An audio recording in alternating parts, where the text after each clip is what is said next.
신상진 전 의원 연결하겠습니다. 제1야당의 이름이 바뀌어서요. 미래통합당에서 이제 국민의힘으로 바뀌었습니다. 그러니까 국민의힘 코로나19 대책특별위원장을 맡고 계신데요. 신상진 전 의원 전화 연결하죠. 신 전 의원님 안녕하세요. 네, 안녕하세요. 신상진입니다. 예, 이 당명이 바뀌고 나서 이 시간에 예. 처음으로 이 국민의힘 분이 전화 인터뷰를 하게 됐는데요. 네. 의원님 어떠세요? 이 당명이 바뀌어서 좀 당의 이미지를 많이 바꿀 수 있을까요? 사실은 뭐 우리가 이름 자체보다도 이제 실천이 중요하겠죠. 예. 그리고 이름을 그렇게 국민의힘으로 한 데에는 그동안 저희 당이 갖고 있던 또 부정적 이미지라든가 뭐 이런 부분을 이제 털어버리고 정말 국민 통합의 새 시대를 열어가겠다. 또 국민에 의한 정당이 국민의 힘으로 만들어가는 정당을 하겠다. 이런 이제 각오를 저희가 가지고 또 당의 강령 정강 정책에 있어서도 뭐 5.18 민주운동에 대한 또 당내 또 일부 또 그런 인사들의 어떤 의사 표명이 또 국민들에게 시대적으로 맞지도 않았던 부분에 대해서 예.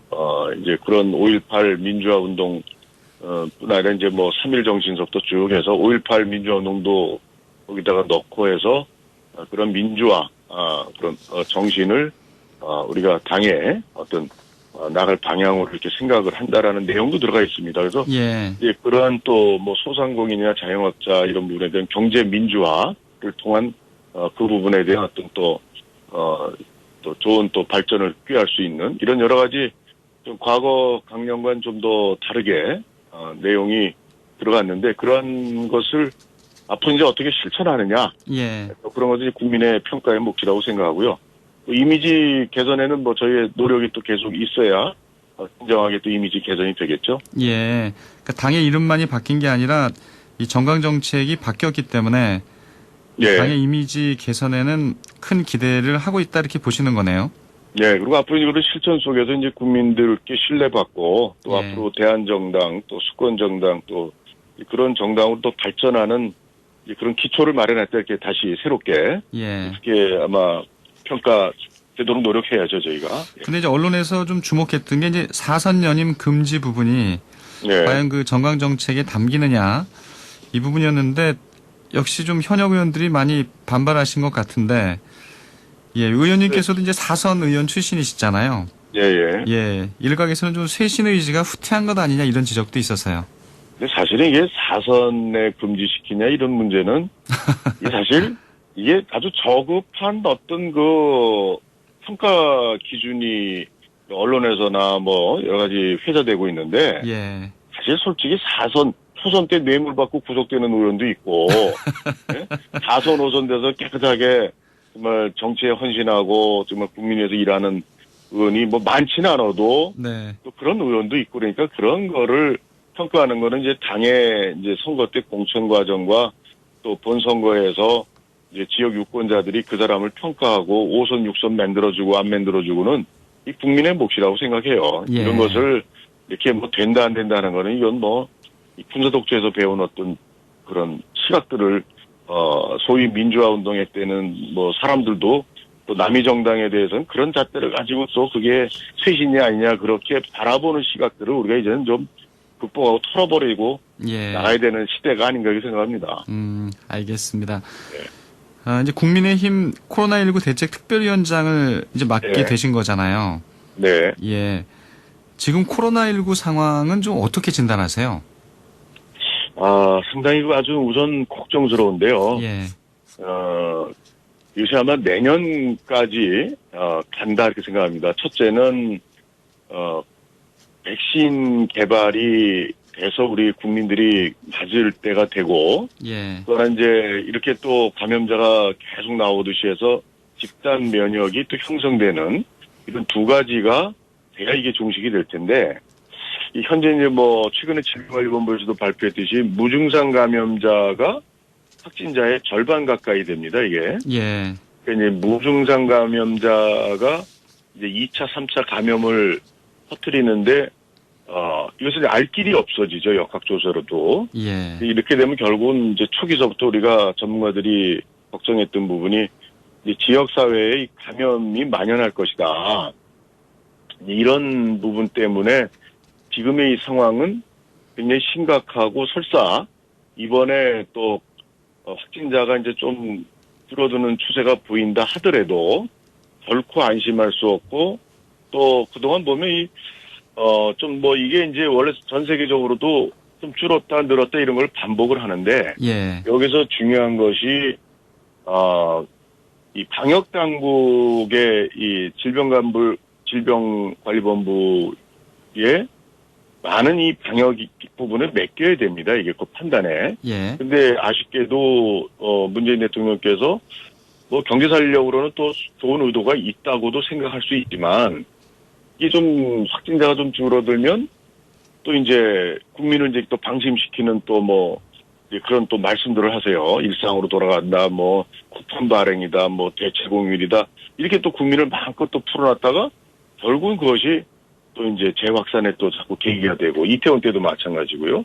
그래서 좀 정치권의 인사들은 대통령부터 좀 이 감염병 이거의 어떤 추이나 이런 데 대해서는 좀 방역 당국의 이름을 하고 이것을 정치적으로 개입하고 이용하고 또 통치술에 혹시라도 이용하고 이러한 그 감염병 정치를 이거 하지 않아야 된다고 생각합니다. 그래서 그리고 이제 경제 파급이 이게 뭐 엄청날 텐데 이 경제 좀 피해 상황, 이 재난을 당하는 계층에 대한 또 대책을 잘 해야 되겠고요. 그리고 이것이 중요한 게 방역으로는 지금 상당한 한계에 봉착했습니다, 사실. 네. 예.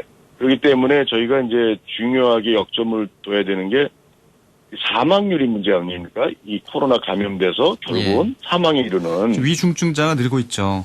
그렇죠. 그러면 이제 사망자도 더 많이 나오고. 그러면 그렇죠. 이 사망자를 줄이는데 초점을 둬야 됩니다. 이 정책의 초점이.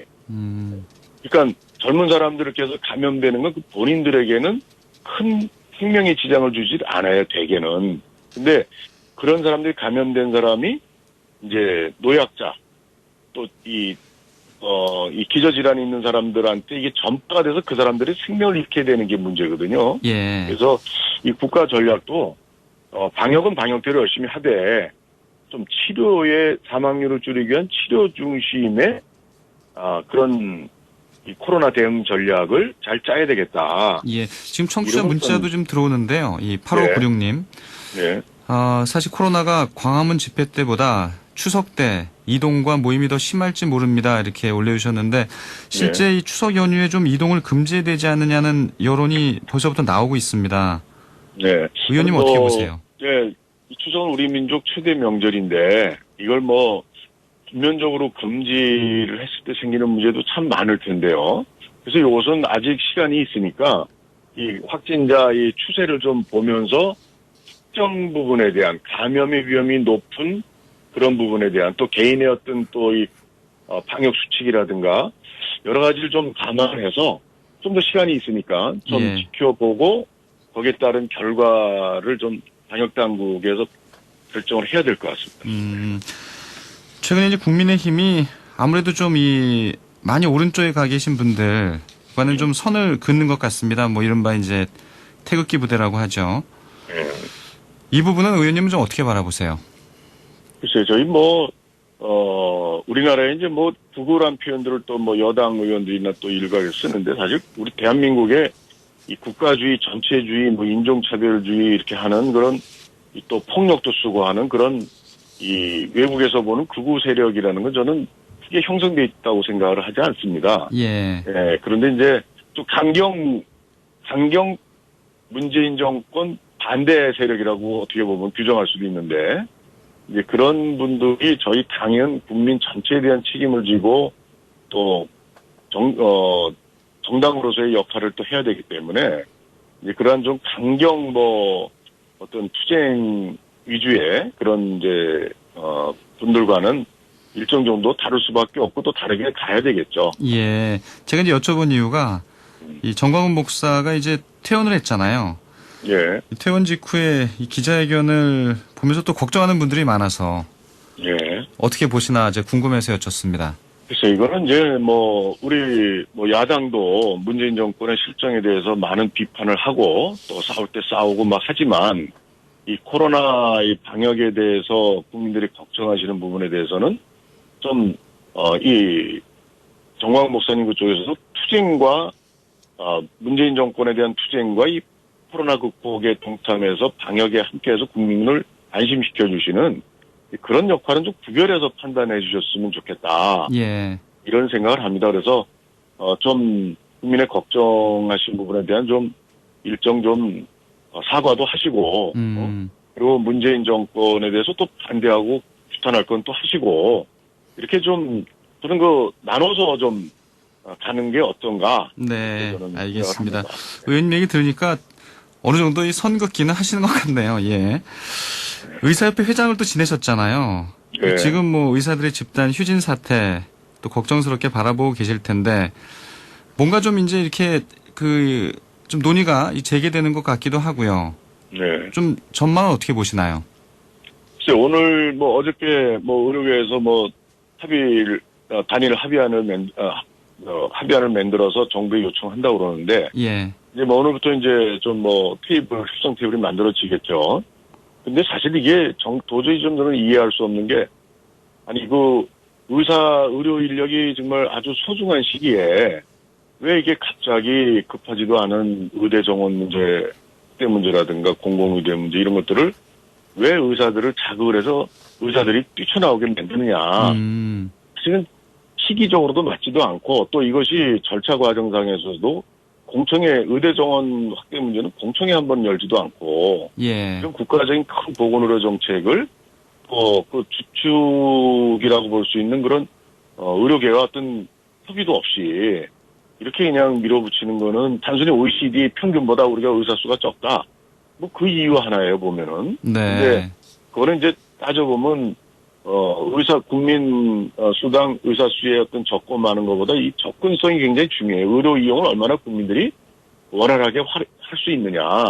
이런 면에서는 또 다른 이제 그런 수치들이 우리 대한민국이 OECD 국가 중에서 거의 상위권에 속한다. 근데 또 일각에서는 좀 이 시민들을 좀 더 생각해야 되지 않겠냐 의사분들이 이런 얘기도 있습니다. 그러니까 이제 중요한 거는 어느 세력 간의 싸움이고 또 단체 행동도 예. 문제는 우리가 상식적으로 어떤 원인을 없애면 없어지잖아요. 응? 그러니까 그 힘센 정부가 일방적으로 추진을 한 것을 걷어들이면 의사들이 싸울 이유가 없죠. 문제를 그런 시각에서 봐야 되는데 요즘에 언론 매체라든가 이렇게 많이 목소리 크게 나오는 것이 진료 현장을 이탈한 그래서 진료 환자를 버린 알겠습니다. 의사들만 가지고 그 현상만 보고 거기에 비판을 모는데 예. 이건 하나의 정부의 또 하나의 정부의 하나의 통치 기술을 이렇게 나쁘게 발휘하는 거 아닌가 이렇게 예. 생각합니다. 아무튼 또 의사협회 회장도 맡고 계셨으니까요. 좀 빨리 국민들의 걱정을 좀 해소시켜 주셨으면 좋겠고요. 빨리 이게 해결돼야 된다고 생각하고 저도 좀 물밑에서 노력하고 있습니다. 예, 알겠습니다. 오늘 말씀 잘 들었습니다. 네, 감사합니다. 국민의힘 코로나19 대책 특별위원장을 맡고 계시죠. 신상진 전 의원이었습니다.